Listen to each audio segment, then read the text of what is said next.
Hey folks, Malforan here and welcome back to the channel. Today we're going to be talking about Kingdoms Reborn, something of a little update news video on this fantastic game that we have played on the channel a few times. I'm looking forward to playing it again in the future and I've been waiting for the next update to come, and today they actually announced it.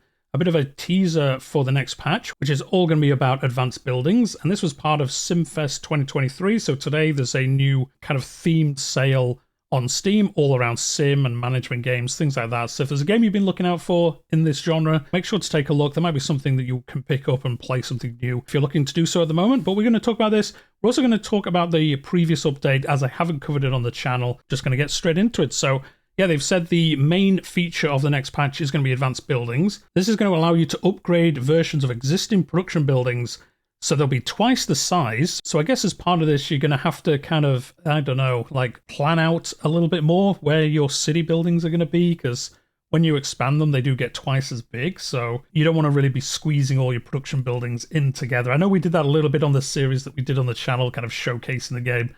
But yeah, in the future, you're going to have to think about it. I want to upgrade this building and it's going to be twice as big, but it will give you 4 times the production. So twice the size, 4 times the output, which is fantastic, to be honest. I do really like this. On the series that we played, it was sometimes a little bit annoying that you had to build 3, 4, 5 of a certain type of building, like the charcoal maker and things like that. So being able to just build up on the same kind of footprint, a little bit bigger, but have it do a lot more production.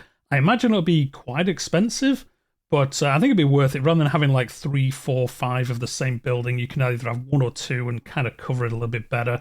I think it'll make it look a little bit, not nicer, but I think you can plan ahead and have some cool layouts now without having to kind of spam certain buildings. We'll see, obviously, when it comes out, like I say, on September 4th. And then they have shown just some of the art for it. As always, the art for this game is amazing. So there's the large charcoal maker, looks fantastic. The large bakery and all the different versions. This middle one looks really cool. I really like the kind of terracotta kind of roofing on it. The large winery.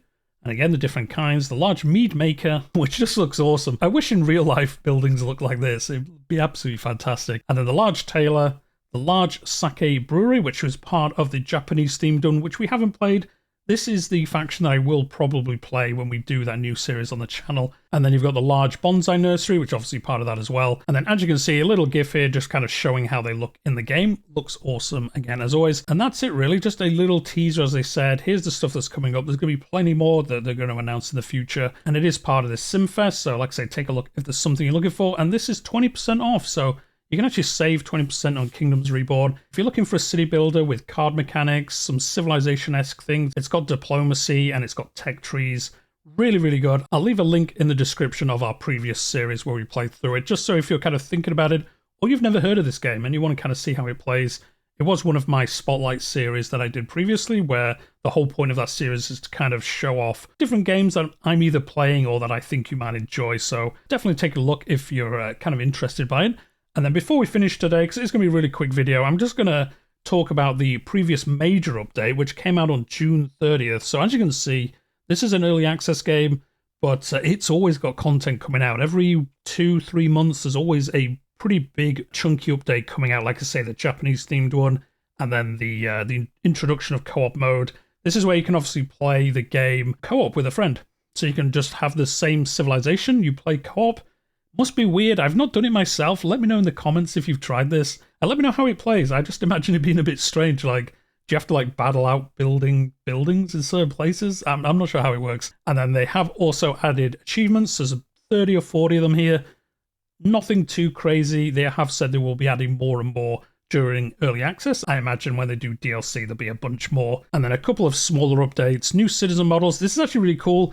It does give you that additional flavor when you're playing as the different factions. You've obviously got the buildings that do look quite different, but now the citizens themselves look a little bit different as well, which kind of just adds to that little bit of flavor. Like I say, there's a new no card draw mode where it's removes the randomness basically of card drawing. You start with 3 cards, as it says, and then you gain 1 for each season. You basically, I think, just get given a card, and then you're just kind of more standardized playing through it, I guess.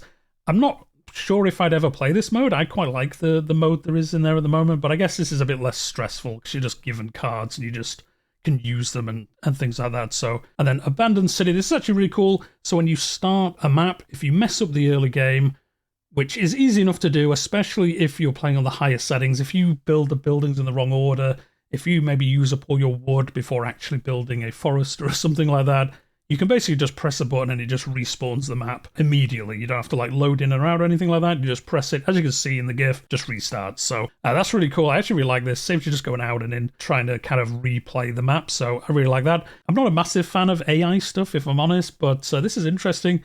They've added AI bots to add dynamic dialogues and new interactions. So I've not seen how this plays out. It'd be interesting to see like how dynamic it is. Does it actually cause the other factions to maybe talk about things you've done? You know, if you've had recent, I don't know, shortage of wood or something, do they mention that to you when they talk to you? It'd be awesome. If that is how it works, that would be amazing.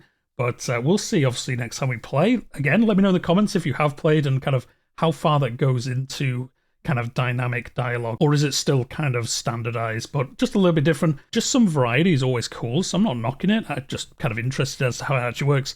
And then yeah, they did a bunch of other optimization and bug fixes as well and all that stuff. So the next update is out in September. I just wanted to cover this previous one just because I haven't on the channel. As always, if you've enjoyed today's video, hit that like button, especially if you have enjoyed this format. I don't tend to cover news or updates on games outside of Crusader Kings on the channel that much, but I kind of thought I might start doing it, especially for games that we've either played previously on the channel or that I might play in the future. So I really enjoyed playing Kingdoms Reborn, and I've been following it, all the news and things like that, since we have played it. So I thought, oh, do you know what? I'll do a little video on it and just see how it does on the channel, basically, because yeah, if people do enjoy this, there's plenty of other games that I kind of want to cover like this, like June Spice Wars we've just started playing. I wouldn't mind doing kind of a bit more like dev diary or news update videos on that, and plenty of other games as well. So yeah, like I say, if it does well, you'll probably see more videos like this on the channel. So hit that like button, subscribe if you are new here.